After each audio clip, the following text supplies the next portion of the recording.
जंगल में तोता और बंदर बेस्ट फ्रेंड्स थे। उनके साथ थे 8 दोस्त। हाथी, खरगोश, कछुआ, लोमड़ी, भालू, हिरन, मोर और मेंढक।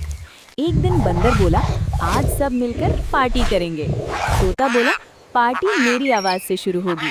तोते ने चिल्लाया, हेलो हेलो। सब जानवर डरकर भागे। हाथी बोला, ये पार्टी है या अलार्म? कछुआ बोला, मैं तो आने से पहले ही थक गया। बंदर हंसते हुए बोला, चलो पार्टी नहीं, केला खाओ। तोता बोला, सही है, दोस्त हो तो शोर भी मजेदार। सब बोले, दोस्ती हो तो ऐसी।